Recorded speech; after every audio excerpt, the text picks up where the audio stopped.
কিচ্ছা খতম করে দেবো। আমারে বাধা দিও না, আমারে বাধা দিও না। সাবধান করে দেওয়ার পরও ওই আমার ভাইটারে তুলাধুনা করছে। এতদিন ধরে তোমার বাপের লেগা ওরে কিছুই কই নাই, কিন্তু কাইজগা যে হাত দেও আমার ভাইটারে তুলাধুনা করছে, ওই হাত দুইটা কাইটা রক্তের বন্যা বহাই দেবো। তুমি করো না।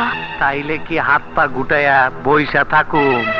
গ্রামের ব্যাবাক মানুষজন জানবো ওই ফকুন্নির পুত আমার গোষ্ঠী কিলাইয়া কিচ্ছা খতম করে দিছে, তখন এই মুখ নিয়ে চলুম কেমনে? আজ আমার ইচ্ছে হইছে ওর মার কোল খালি করে দিমু।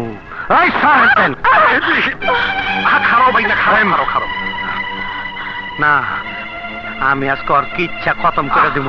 তুমি হ্যার কিচ্ছা কি খতম করবা? হ্যাঁ নিজেই তো হ্যাঁ নিজের কিচ্ছা খতম করে দিচ্ছে। মাইনি এদিকে আসো, কামটা একটু আগাইয়া দাও। সাগর ঝিনুকের ইজ্জতের উপর হাত বাড়াইছিল, আর তাই তোমার শ্বশুর সাগরে মাইরা চিরদিনের জন্য সম্পর্ক ছিন্ন করে দিছে। এত বড় একটা মিথ্যে অপবাদে অপরাধী করে সবার সামনে তোকে এত নিষ্ঠুর ভাবে শাস্তি দিল, অথচ তুই তাকে সত্যি কথাটা বলতে পারলি না বাবা? মা,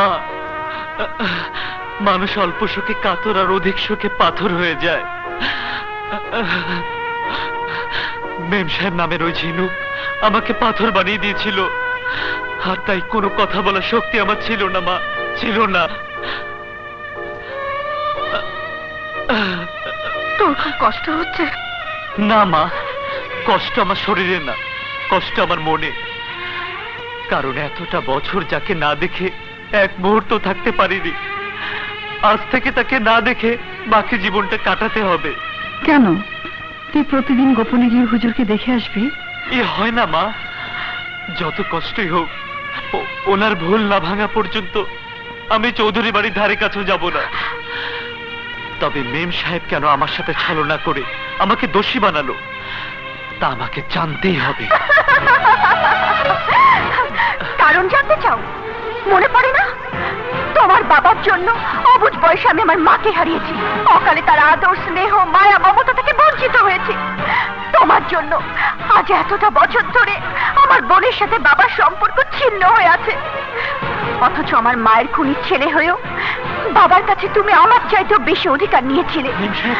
তোমাকে কাছে পাবার জন্য বাবা আমাকে বিদেশে রেখে বড় করেছে, আর তাই বিদেশ থেকে ফেরার আগে আমি ওয়াদা করেছি তোমাকে বাড়ি ছাড়া করবই, বাবার মন থেকে তোমার নাম নিশানা সব মুছে ফেলবো।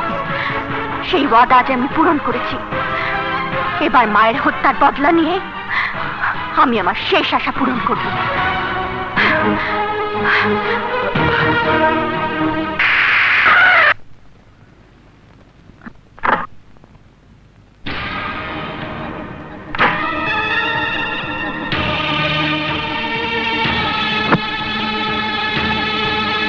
ওয়ালাইকুম হুজুর। ওয়ালাইকুম আসসালাম। আসুন।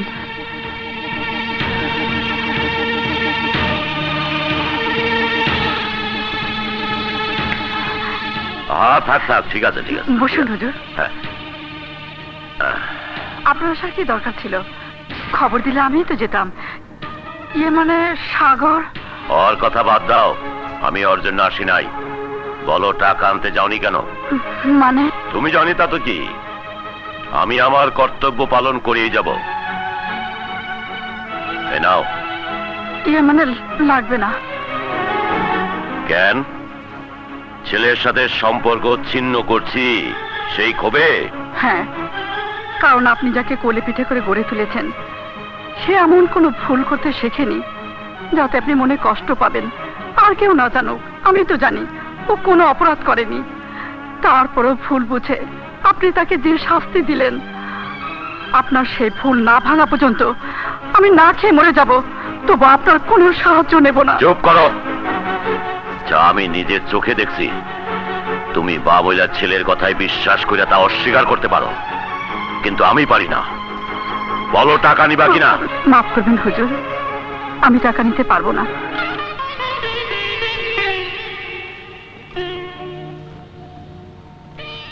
আমার এই অবিশ্বাস করে অপমান করলা।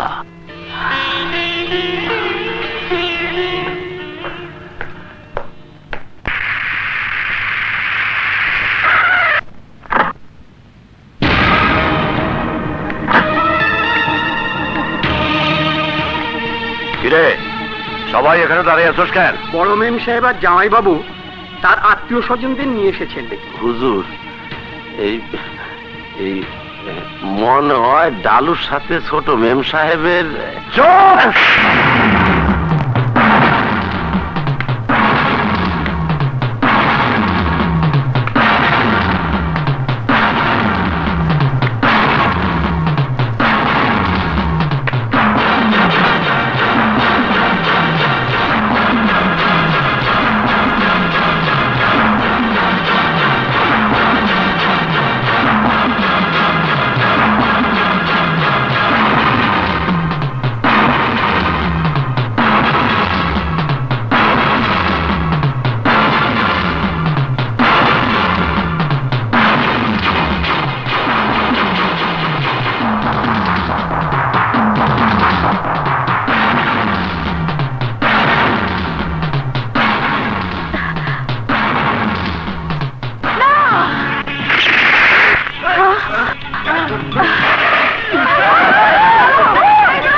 হয়ে গেছে, তোর সাথে চিরদিনের জন্য সম্পর্ক ছিন্ন করে দিছি, তারপরেও আমার অনুমতি ছাড়া এই বাড়িতে পা দাঁড়ের স্পর্ধা তোর কি করে হইল? রহমত, রহমত, জি হুজুর। এদেরকে এই মুহূর্তে এখান থেকে চলে যেতে বল।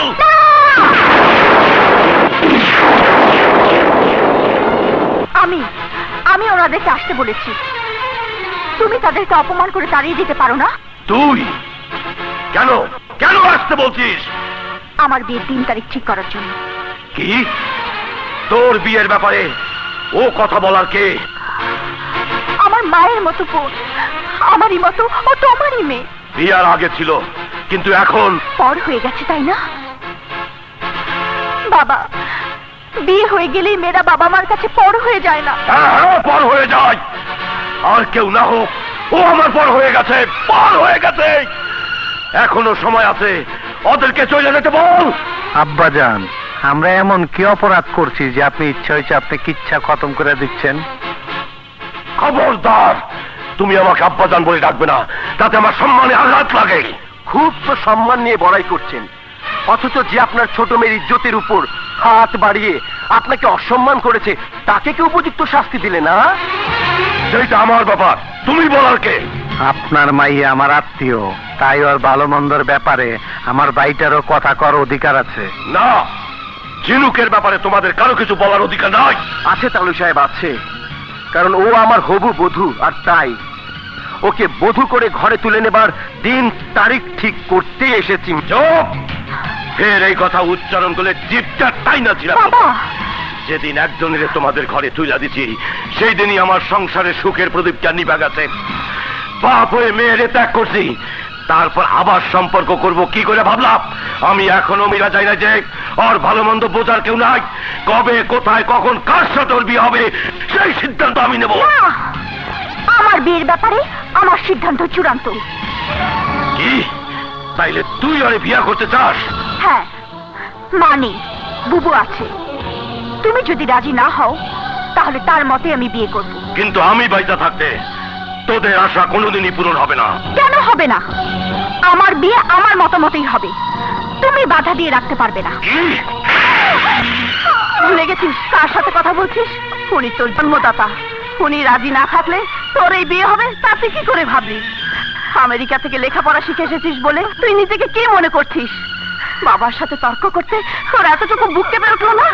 কোন সাহসে তুই ওনার মুখের উপর কথা বলছিস?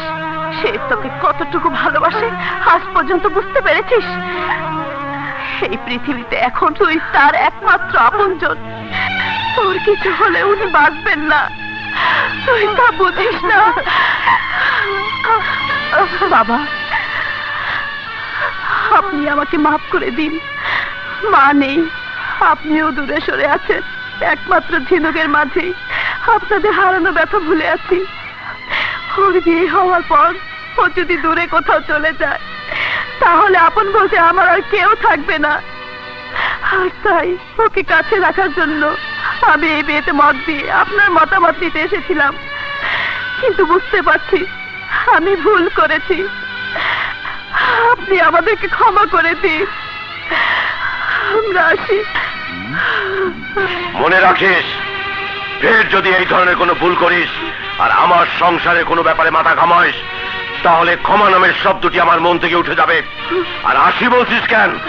যাই বল, যাতে আর কোনোদিন না আসতে হয়।